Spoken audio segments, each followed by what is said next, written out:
There you go. Photograph it with a camera. Now, when you say a camera, do you mean this camera? Right.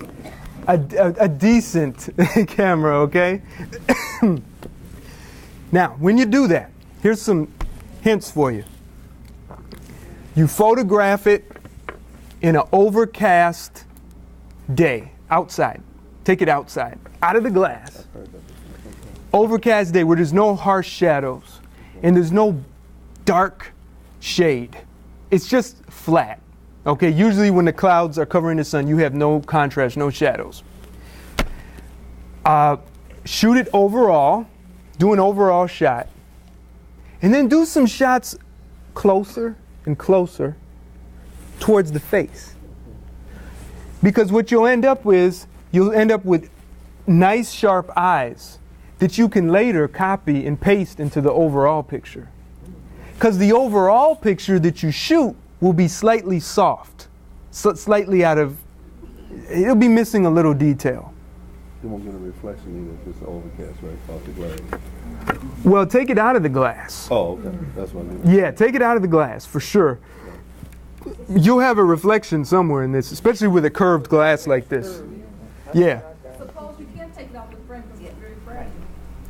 Yeah, well, then you're gonna have to do the glass thing. What I do, and again, because of time, I really can't show you exactly, but let's just pretend here that you're fine. That see the front of my no. No, that's fine. Okay, here's my picture, right? Here's my picture in the glass. See, the round glass is very problematic. But if it's flat, I can shoot it at an angle until the reflection disappears. Okay? But I've got to have what they call a lot of depth of field. Anybody know what I'm talking about, depth of field? Yeah. Okay, that means the shutter, the aperture's got to be real small so that everything within a certain plane will be sharp. Otherwise, the area in which the picture will be sharp, as I reflect it, it will turn out of that sharpness plane. Okay? Now, when I shoot it like that, though, it is going to be crooked. So that's when I take it into Photoshop and I distort it this way. You pull it out at the tops. Okay? But I have nothing to show, and I have no time to show that. That's why it's just like we got to rush through this thing. Okay? All right, so let's go to this one. Now, this is a shot of your great-grandfather, very dignified. I love that suit. He was a butler in the county clerk's house. A butler in the county clerk's house. Which county? Nelson County, Virginia. Nelson County, Virginia. Wow, beautiful. And I'll close this. Close this. Did I see some hands? Was there a hand question while I get this going? Okay. I'd like to know what his grandfather's last name was from Nelson County. Penn, P-E-N-N. I wanted to say also, you should use a tripod if possible.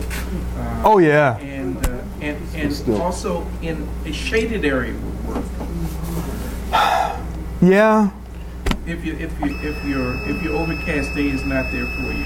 Yeah. Shaded area do the shade. Was not reflected there. Do the shade. If you can't wait till you get an overcast day, yeah, definitely you're right. Definitely do the shade. I mean, definitely don't shoot it in the sun. And yeah, use a tripod, please. You know, that will hold it up. Excuse me, Eric. Yes, ma'am. You have one of those old glass frames like that, and you managed to get the wooden frame out, but yet the picture is sticking to the glass. Yeah, if the picture's stuck to the glass, the only way to get it off, besides pulling it, is to soak it. Is to soak it in water. And I wouldn't recommend you do that. Right. You can get away with it with certain types of paper. Right. This kind of paper, no way. Yeah, you'll lose it. Yeah, it's this. Yeah, so what you just got to scan it the way it is with the glass. You know. So here I scan the top part. I can tell you, I got this picture, a copy of this about 15 years ago, Okay.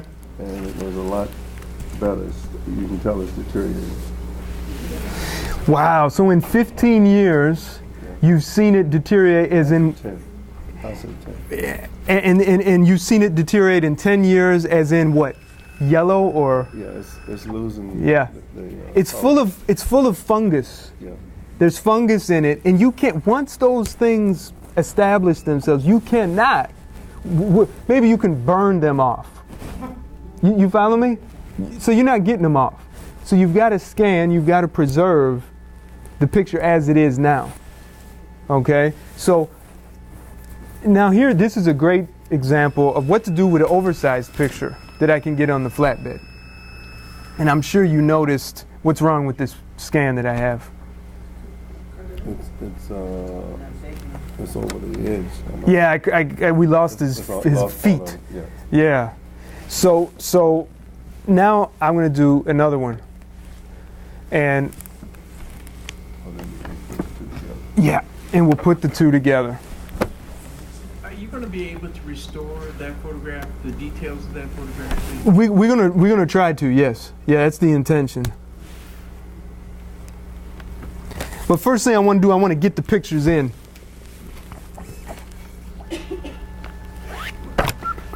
Now on my handout, I've got some pretty detailed information about storing your photos, because a lot of times the problems that we have with our photos can be prevented. So if you can do some preventative medicine, it's a lot better than trying to cure a problem, you know, like with some magic or something. Oops, started scanning again. All right, I think I can still open it in Photoshop. Yeah. Let's get these two open.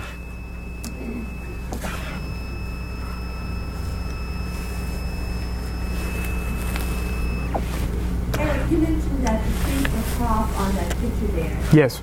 Being that you can put open eyes onto a closed picture.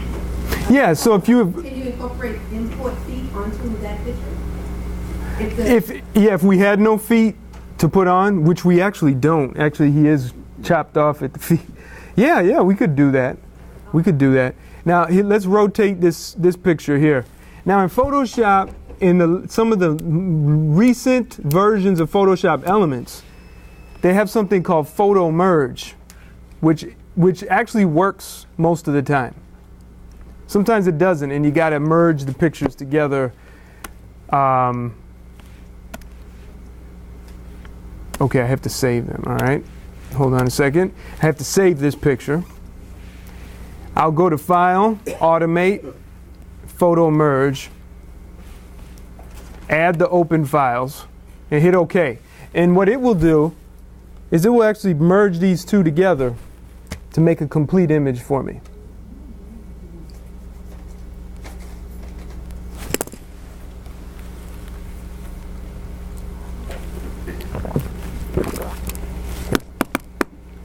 Okay, so here we go. Let me show you here's the whole picture, and these are the two halves. And then put them together. Let me quit that scanner. After it does that, it's really important that you check to see that it's a good fit. So what you do is you zoom in, and then you look at your layers palette over here, and you see it automatically assigned names for the layers based on the files. So Mills 3 and Mills 4 were the two scans that I did. So I know where they are. And what I'll do in the layer palette is turn off Mills 3 at the top, and then turn it back on. It did a really good job of putting the two together. I think it's accurate. So from here, we'll flatten the image in the layers palette. Make it one. Next, let's just do a little work. After I crop it, let's get rid of that white space.